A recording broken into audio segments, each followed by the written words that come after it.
I watched the Finance of Freddy's movie finally.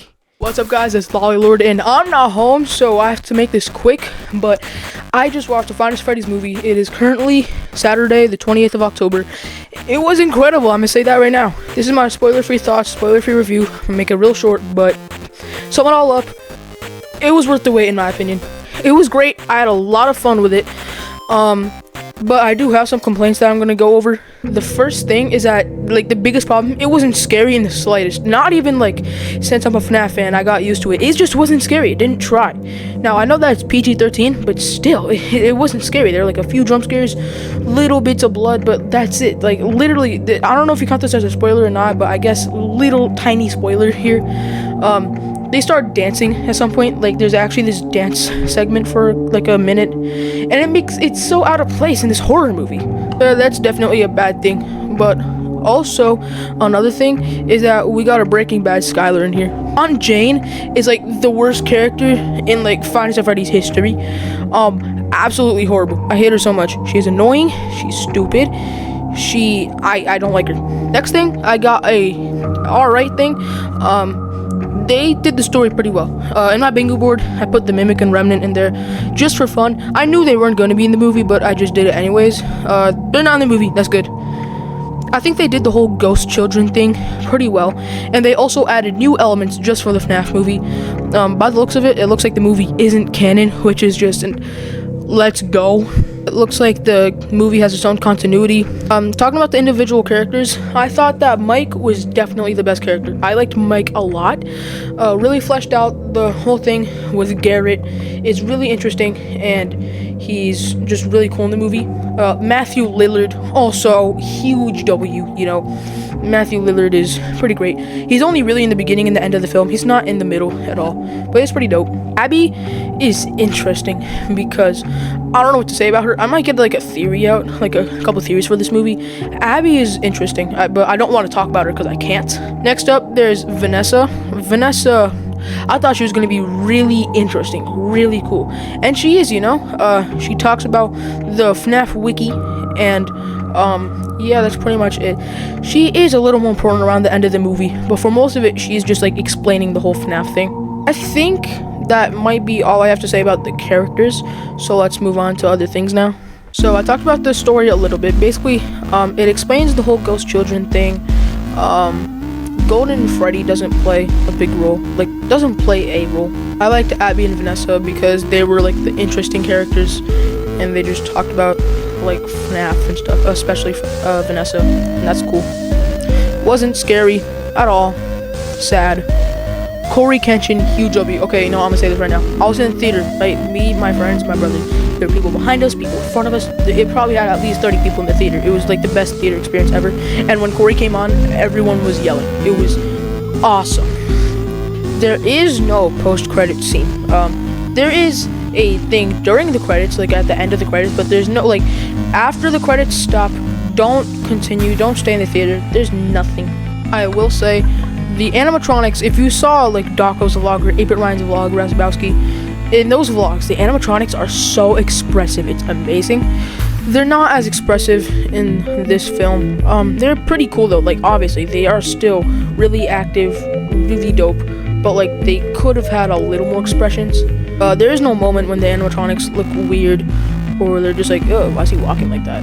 It's just normal. You don't really look at any of that. There's this one scene in the trailer where Foxy's legs aren't moving because he can't walk that fast. He's on this little like thing that just slides over in the trailer, and everyone was like, oh, are the animatronics gonna run like that? Looks kind of dumb. Now the most important part, was it worth the wait? I think if you're a FNAF fan, this will be awesome. I'm deciding to sit back here now, enjoy. I think if you're a FNAF fan, then it definitely is worth the wait, just because the story is interesting enough that even though you're a huge nerd, I still enjoyed it, you know, because again, there is the whole Garrett thing, which is new, and there's also just Mike as a character. He's just new, so I thought that's pretty cool. I just want to mention how much of the movie with this guy, so I'm gonna be holding him for the rest of the video. I think if you're a non-FNAF fan, it won't be too great, I'll be honest. The critic reviews are unbelievably low. I'm gonna say it right now. like IGN gave it like a 4 out of 10. Rotten Tomatoes is the big one. They gave it like a 20-something%, and then the audience rating is like 89. So audience clear W. But I would say don't listen to the critics if you're a FNAF fan. If you're not a FNAF fan, still don't listen to the critics. People might say that the story was too complicated to understand. It's not that complicated. It might be weird or unusual, but like, it's not like you're gonna have difficulty understanding it. There's nothing like that. It's me, like, oh my god, it's me. It's me. For me, it's really just that it wasn't scary. Like, I was expecting it to not be too scary, but I wasn't expecting zero horror. There is zero horror in this movie, and that is really sad.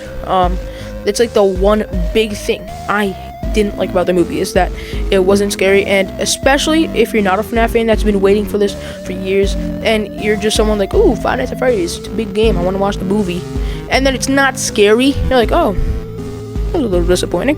Especially because, like, if you don't resonate with like the ending, or you don't resonate with any of the animatronics, or just seeing everything happen and it's really cool, you're just there watching, you're expecting a fun experience. It's nothing that new. They did say many times that it's catered towards like the FNAF fans, so like, yeah, it slides, but like for general watchers it's not that great compared to other people that got the reviews out on like the 25th, 26th, 27th. I got my spoiler-free review out a little late because I just watched it today. It has been hell for the past 4 days, but I did get it out and I'm happy. I'm just glad I got the box, bro. I got the box. It says fresh oven baked Freddy Fazbear's Pizza Place. On the side it says Freddy Fazbear's, and it's just like checkered. It looks really cool, you know? Super dope. I did take a couple pictures next to like the poster because I found a poster in front of the theater. It was awesome. You know what? I'm even sporting a security breach shirt. Hold on a second. I even got the security breach shirt going on. Let's go. So to sum it all up, it was an incredible experience. To me, it was worth the wait. I've been waiting for like 3 years, not 8.5, but like since I started, like around 2020 maybe. I remember when it lost its director. I remember when it was going to film in spring and it didn't. I remember the Jim Henson's Creature Shop teaser. I watched all the trailers, so I still waited for this movie for a long time, and I'm still very glad it happened. So for me, it was worth the wait. You would enjoy it too if you're a fan. If you're not a fan, it would be pretty boring. If you expect, okay, let me say it like this. If you want story, watch the movie. It's great.